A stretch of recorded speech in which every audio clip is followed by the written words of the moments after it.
esprit et pour vos efforts, en défendant l'eau comme l'eau et l'assainissement. Oui. Comme ça va? Oh là! Non, je vous disais que merci avant tout pour l'invitation. C'est un grand honneur pour moi. Et merci pour votre exemple, pour votre lutte, qui est la lutte du monde entier. Pendant le temps que j'ai comme rapporteur, à peine un an, je suis en train d'apprendre encore, bien sûr. Et j'espère continuer à apprendre jusqu'au dernier jour que je serai dans le poste. Pendant ce temps, j'ai insisté dans 2-3 choses que je vais résumer, parce qu'il faut être court dans des réunions comme ça. 2 milliards de personnes sans accès garanti à l'eau potable.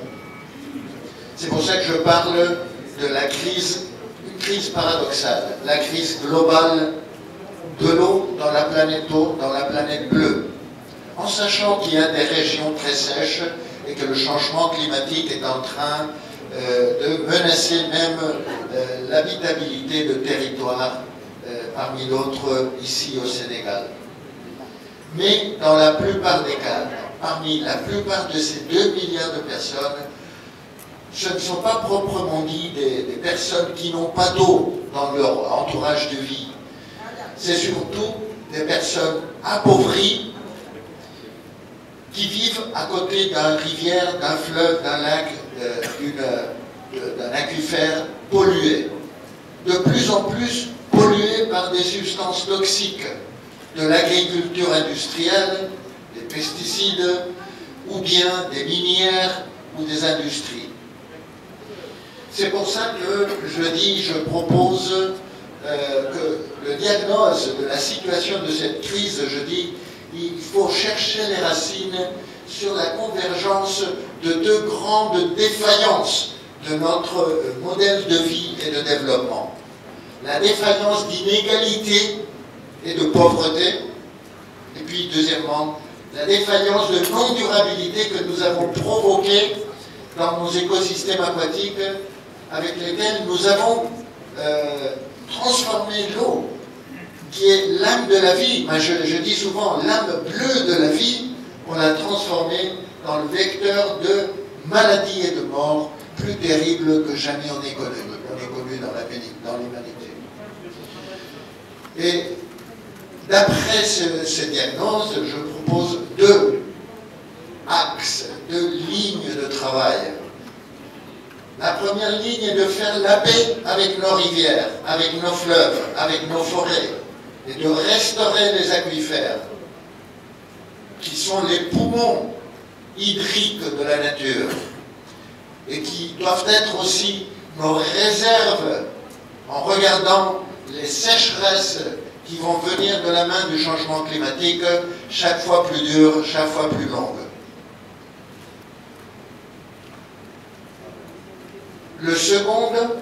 La seconde ligne de travail, c'est promouvoir une gouvernance démocratique de l'eau, en considérant l'eau comme un bien commun et pas comme un bien marchand.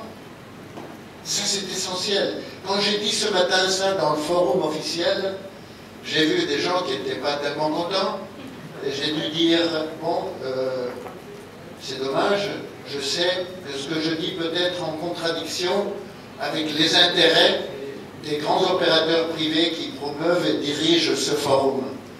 Mais dans ma qualité de rapporteur indépendant des Nations Unies, je suis dans l'obligation de le dire.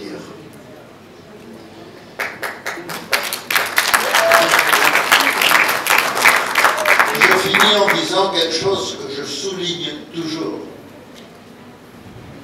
Si on transforme, si on fait de l'eau un bien économique, on transforme les citoyens, les voisins, les voisines en clients. Mais les 2 milliards de personnes appauvries qui n'ont pas d'accès garanti à l'eau potable, on les transforme en des clients pauvres qui ne peuvent pas payer et qui ne pourront pas payer dans le futur. Donc au lieu d'améliorer, au lieu de confronter la crise de l'eau, on l'aggrave, parce qu'on fait plus vulnérable encore aux plus démunis. C'est pour cela que j'ai fini ce matin dans le forum en disant, les amis, ces 2 milliards de personnes appauvries n'offrent pas une opportunité commerciale pour enrichir n'importe qui. Non. Elles nous présentent un défi démocratique.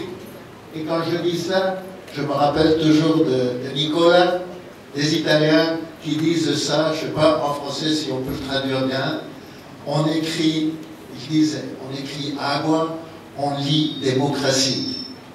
Voilà. L'eau, c'est une référence basique de la démocratie globale qu'il faut construire sur la base du respect et de la priorité des droits humains, dans ce cas-là, à l'eau potable et à l'alimentation. Ah, pardon, à l'eau potable et à l'assainissement. Merci beaucoup. C'est un honneur pour moi d'être parmi vous, afin de représenter ma commune, qui est à Nulo, à 15 km de Diourbel. C'est vraiment un réel plaisir d'être là. Comme l'a souligné la dame, ma commune se bat depuis plus de 2 ans contre une entreprise privée qui est Aquatec, qui depuis la signature du contrat de l'État par rapport pour privatiser les forages, Aquatec gère notre forage depuis plus de 2 ans. Ils avaient comme objectif, ils avaient promis la qualité de l'eau, la quantité à bas prix. Tout à l'heure, j'ai entendu quelqu'un dire l'eau source de vie, pas de profit. Alors, on est au 21e siècle. Je ne comprends pas pourquoi une entreprise se permet de faire du profit au dos des Sénégalais, puis plus au dos d'une commune qui, à plus forte raison, a des personnes, comme on dit, vous m'excusez. Comment on peut profiter de ces gens? Nous, on subit cette injustice depuis plus de 2 ans.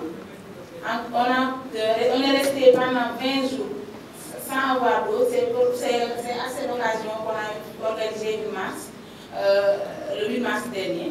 Et j'ai été interpellée et mise en garde pendant 24 heures. Le 8 mars en plus. De ce fait, il y avait des frères à moi qui ont resté 24 heures à Diourbel, juste pour avoir de l'eau, demander quelque chose qui leur était dû. Et vraiment, je compte sur vous, je fais un appel solennel à vous ainsi qu'au président de la République de nous rendre ce bien qui nous appartient depuis des années, de nous laisser la gestion de ce forage. C'est tout ce qu'on demande. Parce que Aquatec n'a pas accompli.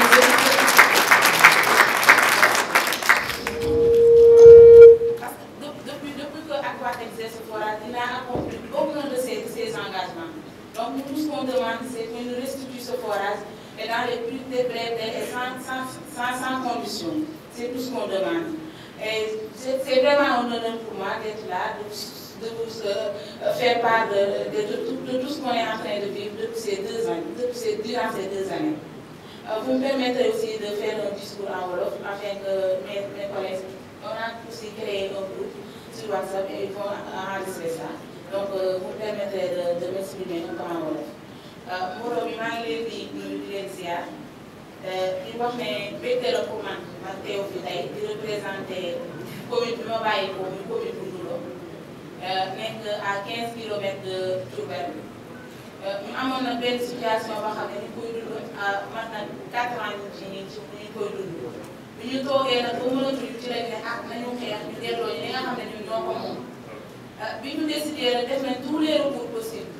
négocier nañ avec le préfet dem nañ pour autorité boo xam ne nekk na Diourbel bind nañ ba président ku ne bind nañ la wax nañ fu ne yàlla def na kenn dégg ci lañ ne nañu génn def suñu doxu ñaxtu boo xam ne amaana bu ñu ko defee nit ñi dinañu dégg suñu soxla mën a faj ndax bi ñuy def doxu ñaxtu bi toog nañ dama ñaar fan yoo xam ne kenn amu ko wax jàpp weer ñu ne nag jot na ci ñun seen yi nga xam ne ñoo fa ne génn def suñu doxu ñaxtu boo xam ne ñëpp dinañu dégg ma ñu jàppale ci loolu bi ñu ko defee nag suñu bi ci am mooy jàpp nañ ci ay man ni bokkoon naa ci nekkoon naa en garde bi may remercier monsieur Diouf Sagne il était présent au tribunal vraiment merci beaucoup monsieur dégg naa li nga ci def yëpp ñu jàpp ci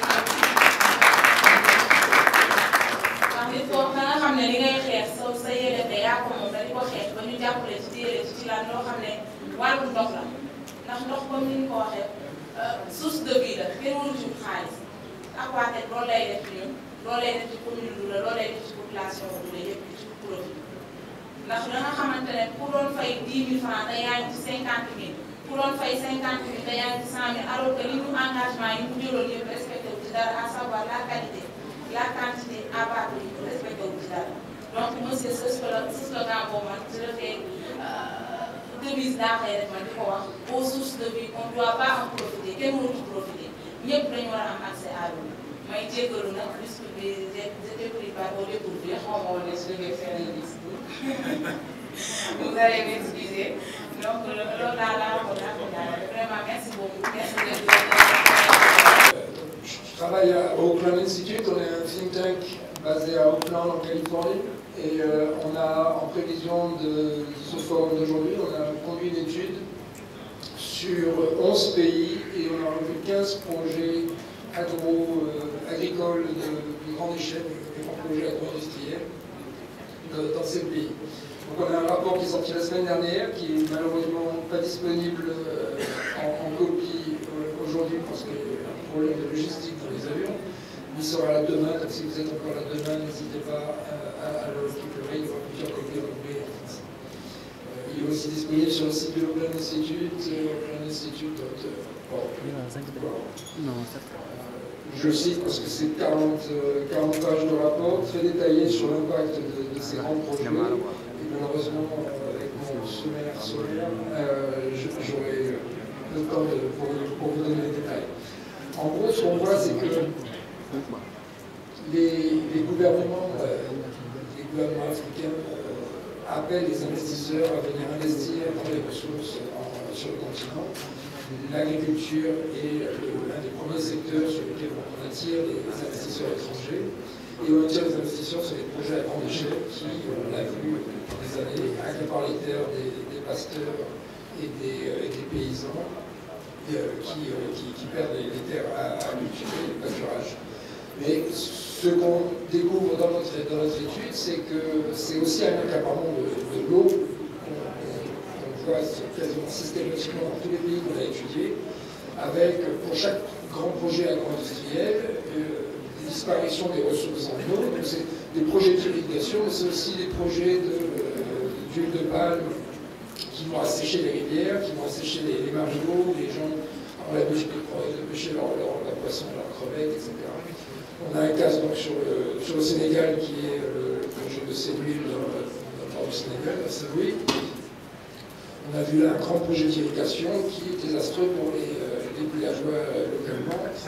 7 villages ont été affectés, avec notamment des canaux d'irrigation qui coupent les routes d'accès et de déplacement des populations, coupent les accès au pâturage, etc. Donc on a une grande entreprise qui va pomper l'eau qui est disponible quelque part pour assécher finalement les terres qui sont déjà semi-arides, puisque c'est là qu'on a des éleveurs qui utilisent les terres de la manière pourtant la plus durable.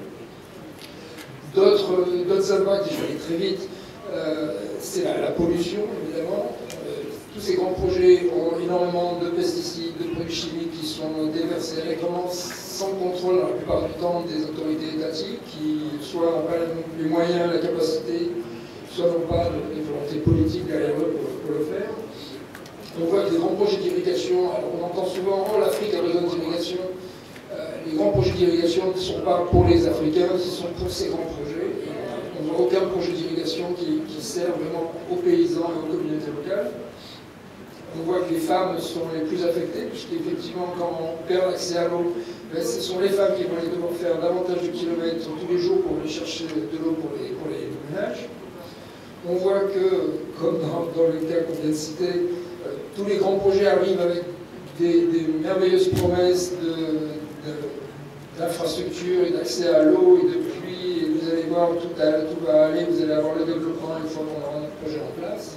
Et en fait, une fois, la meilleure des cas, on va avoir un puits ou deux qui vont être faits, qui vont marcher n'arrive pas, mais les communautés concernées sont toujours déçues des promesses non réalisées par les grands projets agro-industriels.